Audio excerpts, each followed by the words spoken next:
everyone, Esther L. Jones here, artist and ceramicist, and this is my vlog that goes with my blog. So you get a little video here, a little words and pictures there. I encourage you to check the blog out, and the link to the vlog is on the blog.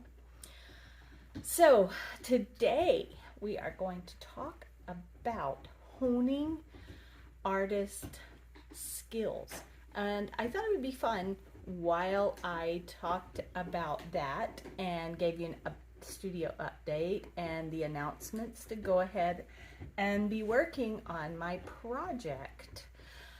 So I will tell you more about my project as I get to it, but let's begin with our announcements.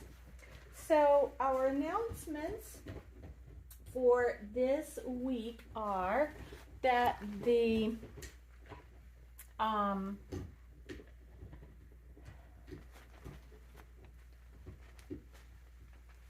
open studio for today is not canceled, but it's by appointment only.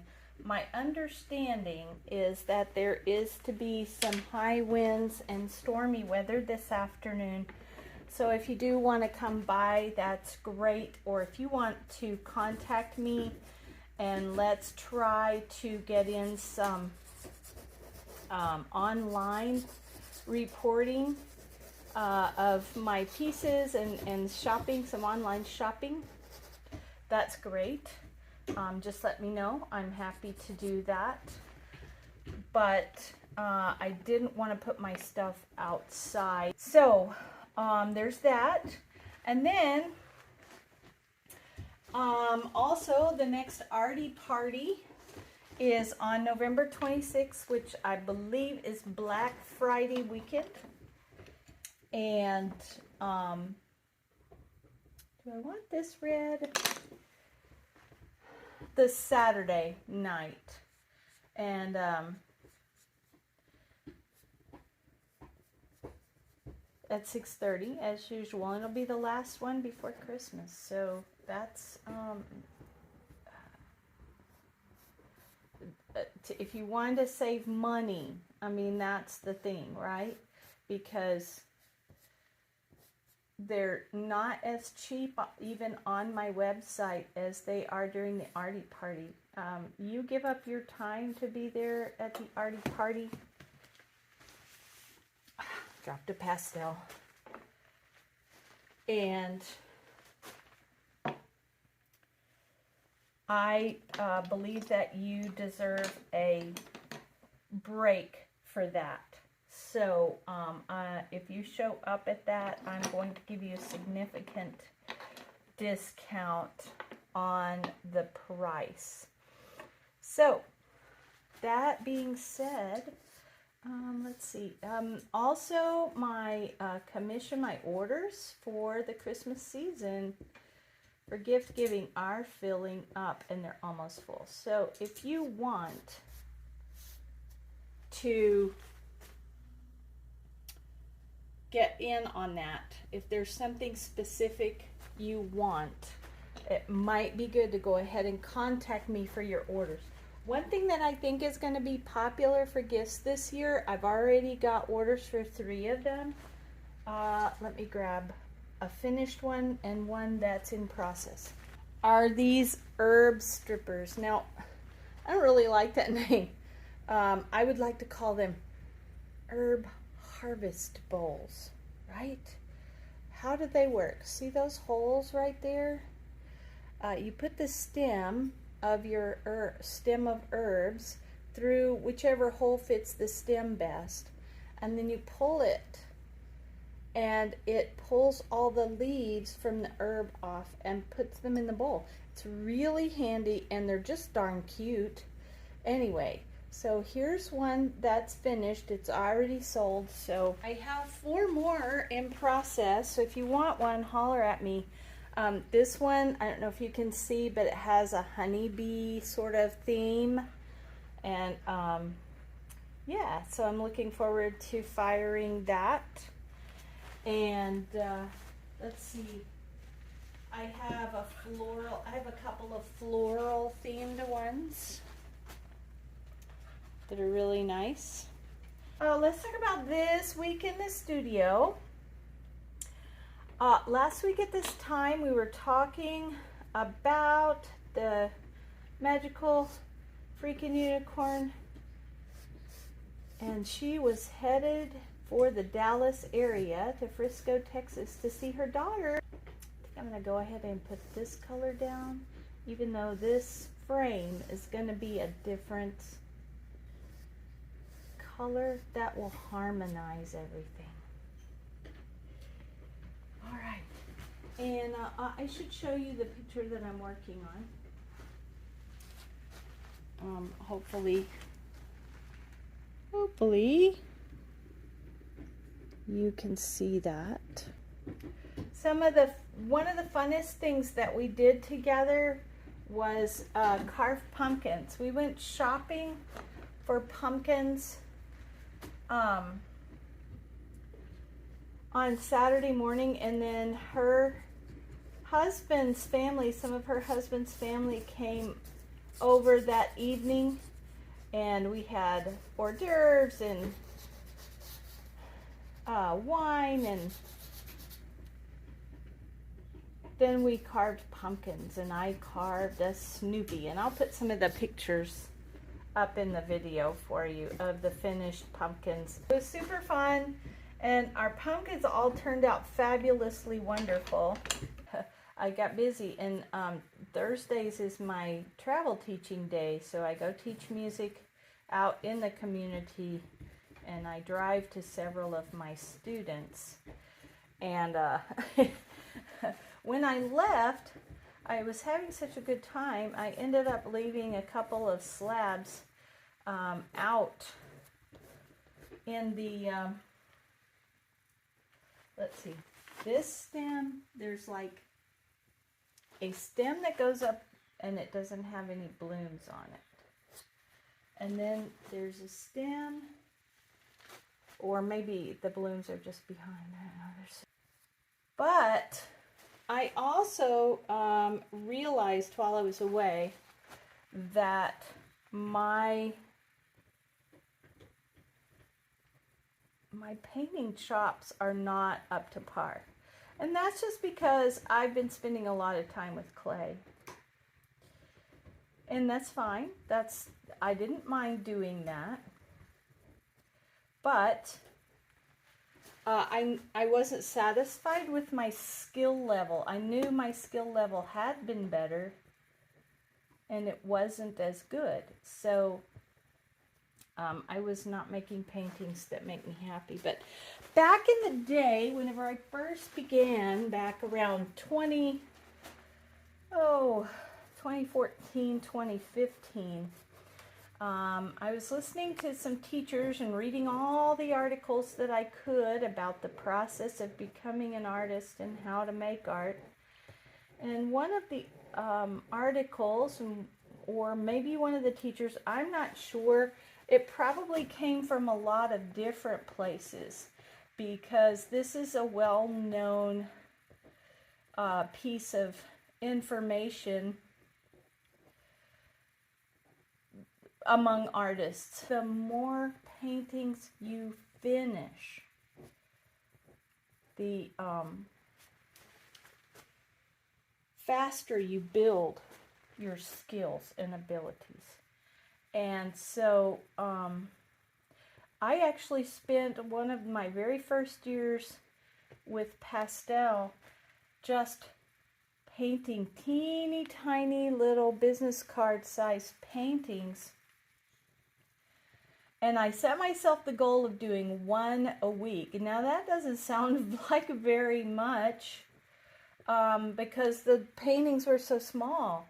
But the deal is, when you're first learning to paint, you paint slow, you have a lot of decisions to make. And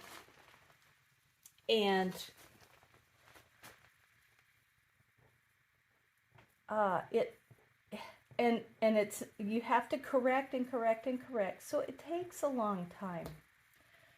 And So I set myself the goal of one. I was working a stressful, exhausting, full-time job at the same time. So it was hard. It was just hard. And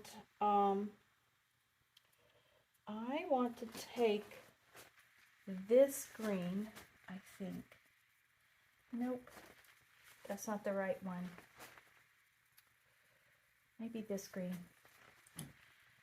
And so, you know, I might have 10 or 20 minutes a day where I had the brain power and the bandwidth and the energy to actually paint. So that was actually doing really good for me. And I think I ended up, instead, I wanted to come up with 52 paintings. I didn't make quite that many. I think I ended up with 40 something. Teeny tiny paintings. And just learned so much. I finished that many paintings. And it was so good to do that. You know, I just don't think that talking while I'm painting about something besides painting is necessarily going to work. Okay, sorry about that. Apparently I can't talk about something besides painting while I'm painting. Anyway, I used the tactic of painting very small to finish a lot of paintings in that year. Finishing is what solidifies the teaching. So that's what I did. And when I noticed, when I was pondering this weekend that, you know, my skills weren't satisfying me, I realized that there was an easy answer. I just need to go back to that. Now, obviously, these are not the teeny tiny size, and that's fine. But this is what I call my no excuses board. It's all set up. I've made it easy to succeed, and it's ready for me to paint a little at a time. I put in 4 basic drawings within about 10 or 15 minutes. The video, I kind of did a time-lapse sort of video. I videoed a little bit as I went along, and I'll stick that on the end of this video so you can watch it. And then I'm also probably going to make a video by itself, and definitely make a time-lapse sped up reel to put on my Instagram, so you can check it out there. But the goal is for me to paint all of these fairly quickly, a little bit every day, even though I'm working on these clay commissions, and get that done. And that's how you build your skills. If you're not artistic, then there are other things you can build your skills in. And again, I'm going to argue with the words not artistic. I think we're all created artistic. You may be artistic in other things, or you may have some kind of mythical belief, like many people do, and even I did, that somehow other people are born with talent in art and you just were not. Generally, that can come from inside. For me, it did. It kind of came from inside, even though there was an incident that brought it to the surface. Or you may have had somebody say that you're not artistic, and that's baloney. This is a skill that can be learned. All right? There may be such a thing as talent. Not sure. but there definitely is skill building, and you can hone your craft. And you do have to accept the fact that you're going to be bad before you be good, okay? Your first paintings, your first drawings are going to look childish, stupid, silly, whatever. It doesn't happen overnight. It just doesn't. I want you to do that. I want you to set up yourself a challenge, like I've set myself this challenge, to do something to increase your skills. All right? And here's the deal. It needs to be fun. Okay? It's not a drudgery. It's not like, oh no, I have to set myself a challenge. No, it needs to be fun. It needs to be something you're going to enjoy.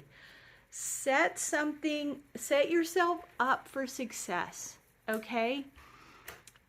And then go for it. Work on it a little bit every day.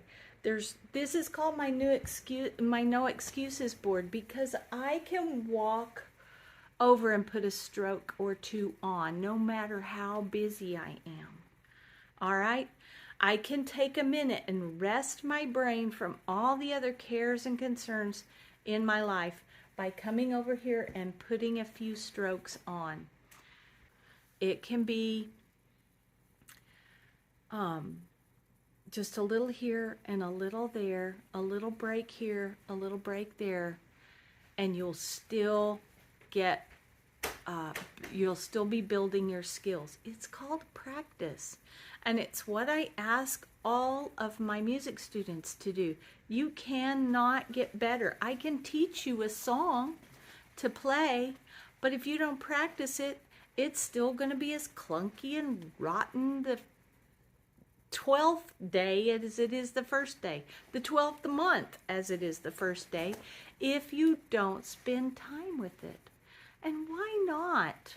Why not spend time creating and being in that place? You deserve that. All right. So I hope you set yourself a challenge, and one of those challenges could be just to practice seeing the music, hearing the colors, touching the magic, and feeling the awakening of wonder and worship in your heart as you go.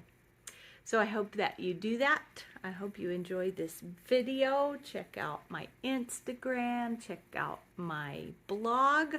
Sign up to get that in your mailbox. All kinds of details about the arty parties are in the Magic News. It's super magic, and you get the weekly update too, and then you can see pictures as well as a video. So I would love to have you in my community, and Godspeed. Bye.